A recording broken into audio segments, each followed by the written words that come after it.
venez de publier une somme de 653 pages, c'est un travail de bénédictin. L'abécédaire de 3 siècles d'antimaçonnisme. Alors, l'intérêt de l'abécédaire pour les chercheurs, c'est qu'on peut se repérer alphabétiquement, c'est pratique. En revanche, on peut dire que les entrées alphanumériques, elles ne hiérarchisent pas toujours les dangers de cette fabrique du faux.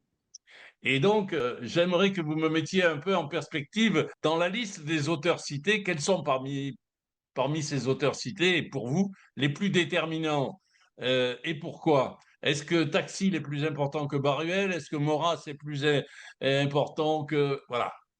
Je voudrais dire que cet abécédaire, il n'est pas né isolément, il vient dans le prolongement de mon précédent ouvrage publié en février dernier qui s'appelait Antimaçonnisme, la fabrique du soupçon, l'art d'y répondre. Et ce premier livre avait pour ambition de comprendre une mécanique, non seulement pour dénoncer l'antimaçonnisme, mais afin d'en observer le fonctionnement intime, ses ressorts, ses procédés, ses mutations, et ces nouvelles formes numériques et sa manière de transformer une inquiétude diffuse en accusation organisée. Donc l'antimaçonnisme a de tout temps, en tout cas depuis que la maçonnerie est née, existé. Et cette question de hiérarchisation des, des Entrée. auteurs, avec ces différentes entrées, fait que moi je le suivrai d'une façon chronologique telle qu'ils sont apparus dès l'apparition de la franc-maçonnerie en 1717 pour la première obédience administrative structurellement qui a organisé la franc-maçonnerie autour des 4 loges qui se sont réunies à Londres et qui ont créé la Grande Loge de Londres et de Westminster qui deviendra la Grande Loge d'Angleterre,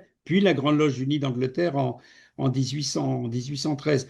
Le premier des écrits peut remonter même avant l'apparition des constitutions dites d'Anderson dès février 1723, où un journal londonien, repris par après toutes les feuilles de chou locales, avait déjà stigmatisé les constitutions à paraître en septembre, disant que les francs-maçons faisaient l'amalgame de certaines pratiques. Enfin, bref, on se moquait déjà de nous. Et puis est venue très vite la fameuse bulle de Clément XII en 1738 qui a fustigé la franc-maçonnerie, bulle qui heureusement au Parlement de Paris n'a pas été approuvée. Et puis après les bulles successives. Il faut noter qu'à Londres, déjà avant la fin du XVIIIe siècle, il avait été demandé au Parlement que les francs-maçons se déclarent, ce qui est assez intéressant comme comportement. Et puis, bien sûr, il y a deux faits qui, pour moi, sont extrêmement importants, qui concernent la période révolutionnaire. C'est déjà les propos, enfin les écrits de l'abbé François Lefranc, un moine eudiste qui, venant à Paris, avait écrit le voile levé, dont on dit que Baruel, Augustin, le fameux abbé Augustin Baruel, se serait peut-être inspiré pour écrire son mémoire sur le jacobinisme. Voilà déjà deux textes pour moi essentiels qui démarrent en période de révolution, accusant les francs-maçons de lutter contre le trône et l'autel. Mais moi, j'attacherai beaucoup plus d'importance, je dirais, à la bulle fulminée par Léon XIII, Humanum Genus, qui est vraiment, qui reprend toutes les bulles précédentes dans ce que les francs-maçons ont de mauvais, c'est-à-dire surtout le secret, la pratique du secret. Si l'on se referme sur soi, si rien ne transparaît, eh bien c'est que l'on fomente des complots. Et force est de reconnaître qu'aujourd'hui, la Congrégation pour la doctrine de la foi, hein, au Moyen Âge, c'était tout simplement l'Inquisition, reprend un peu ces thématiques-là, même si nous ne sommes plus en excommunication, en état d'excommunication, mais seulement de péché grave. Alors aujourd'hui, je sais bien que l'Église travaille sur le temps long, les francs-maçons aussi. Cela peut inquiéter certains francs-maçons chrétiens de ne pouvoir communier. Je dois dire que pour l'ensemble de la franc-maçonnerie, je ne pense pas que cela pose de problème. Dans les reproches, puisque vous avez parlé des bulles et donc de la religion, quels sont les reproches les plus religieux? C'est uniquement centré sur le secret ou il y a d'autres reproches? Si l'on parle de religion, on ne peut pas exclure les autres religions, notamment les autres religions du livre. Je pense notamment à l'islam, hein. Et dans d'autres religions du livre, je pense bien évidemment, d'une façon contemporaine, à tout ce qui pourrait être considéré comme un certain protestantisme, évangélique, baptiste, anabaptiste, pentecôtiste. Hein. Ces reproches, c'est essentiellement le secret, le relativisme, le fait aussi de voir dans la franc-maçonnerie une nouvelle religion qui pourrait supplanter la religion existante. Aujourd'hui, quand on parle de religion, ce n'est plus... Alors, c'est l'anti-maçonnisme catholique, apostolique et romain connu depuis le XVIIIe siècle, mais aujourd'hui, depuis alors, c'est vrai qu'il y a eu le protocole des sages de Sion, c'est vrai qu'il y a eu certaines fatwas prononcées contre la franc-maçonnerie déjà dès 1911.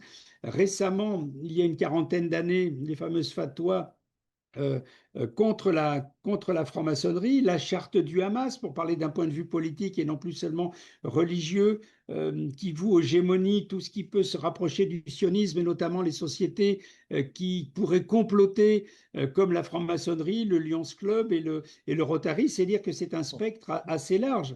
Qu'est-ce que ces religions reprochent à la maçonnerie? C'est le secret parce que les francs-maçons se réunissent entre eux à des heures et des lieux connus d'eux seuls et l'on ne sait pas ce qu'ils peuvent fomenter. Vous savez que l'un des secrets, il y a le secret d'appartenance qu'on ne peut pas dévoiler, il y a le secret de l'initiation qui est profondément intime que l'on peut difficilement transcrire ou partager, puis il y a ce secret de réunion à l'extérieur, de l'extérieur, on ne sait pas ce qui s'y passe et automatiquement, si nous nous réunissons, nous, francs-maçons, c'est pour comploter contre le pouvoir en place, c'est pour comploter Alors, contre... quels sont les reproches politiques qui sont faits à la maçonnerie?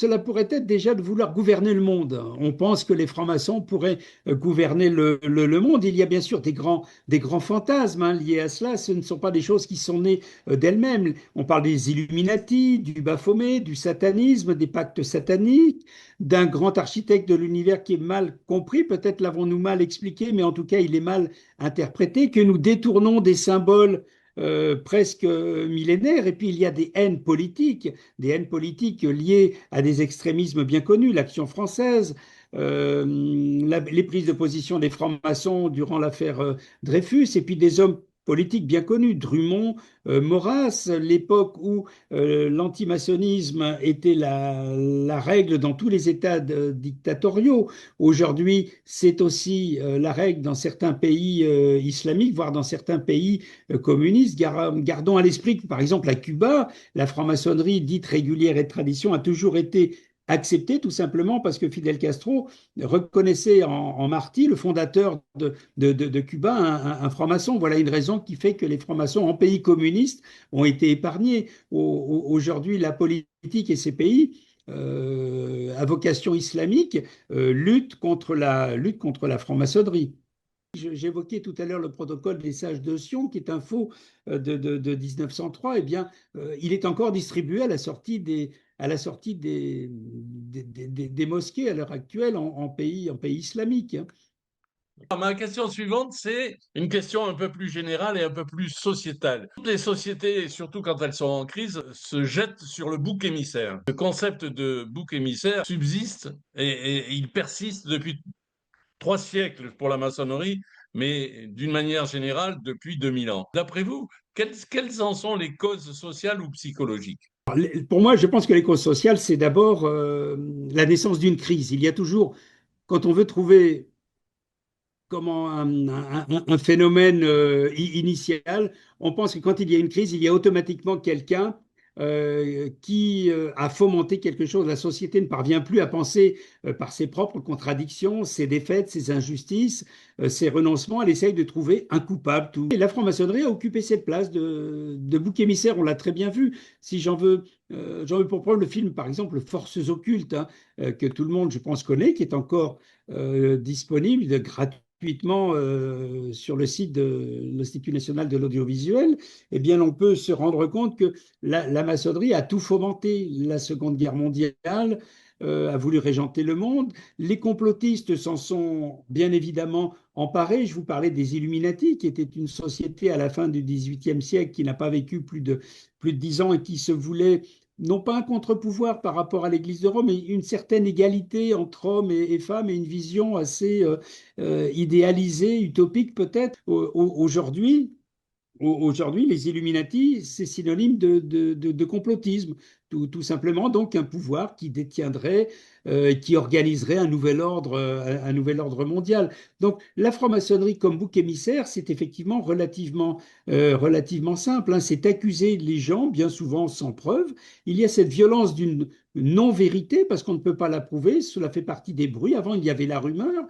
Eh bien, aujourd'hui, il y a le complotisme et ce complotisme se développe d'autant plus qu'il est véhiculé par des réseaux sociaux, des arguments. C'est pour ça que dans mon premier ouvrage, L'art d'y répondre, finalement, à cette antimaçonnie, je donnais des clés pour essayer de combattre tout cela, parce que ce n'est pas en se regardant le nombril, en se disant nous sommes les plus beaux, les meilleurs, qu'il faut ne rien faire, hein. Ma dernière question, ça va concerner l'Observatoire de l'anti-maçonnisme. Est-ce que vous pouvez nous en dire un peu plus? Je dois reconnaître que cette initiative portée par le passé grand maître de la Grande Loge de France, Thierry Zaveroni, était une excellente idée. L'intérêt de l'Observatoire, c'est déjà de recenser tous les actes d'anti-maçonnisme. Il y en a tous les jours. J'en veux pour preuve encore ce matin un organe de la magistrature qui a déclaré l'appartenance à la franc-maçonnerie, contraire peut-être au serment que l'on pratique quand nous sommes magistrats. Alors, est-ce de l'antimaçonnisme? N'est-ce pas de l'antimaçonnisme? Il était mis en avant le serment, le secret, une allégeance autre qu'au pouvoir judiciaire. Donc, voilà des choses sur lesquelles l'observatoire de l'antimaçonnisme pourrait se fonder. Récemment, nous avons vu lors des élections municipales de fortes campagnes antimaçonniques menées en France. Et cet observatoire de l'antimaçonnisme doit justement servir à poser sur le papier clairement avec un comité scientifique ce qui ne va pas. Cela avait commencé, je le rappelle peut-être pour nos jeunes téléspectatrices et téléspectateurs, que cela avait commencé dans le milieu des années 2010 où à Moulins, dans l'Allier, un commerçant avait mis un panneau sur sa vitrine euh, interdit aux chiens et aux francs-maçons. Voilà un petit peu l'origine d'un anti-maçonnisme vraiment contemporain, mais qui ne désarme pas. Et il faut, avec nos moyens intellectuels, nos forces de conviction, notre bienfaisance, eh bien combattre tout cela avec les meilleures choses possibles, puisque nous avons parmi nous des gens sérieux, intéressés, intéressants, qui peuvent apporter de l'eau au moulin de cet observatoire de l'antimaçonnisme. Merci beaucoup, Lionel Guernauti, pour d'avoir répondu à mes questions. Et puis bravo pour cet ouvrage qui est considéré par tous ceux qui l'ont déjà parcouru comme un travail sérieux, un travail ambitieux et surtout un travail utile pour les chercheurs, y compris ceux qui ne sont pas professionnels de la recherche, mais qui sont simplement des curieux qui veulent en savoir plus.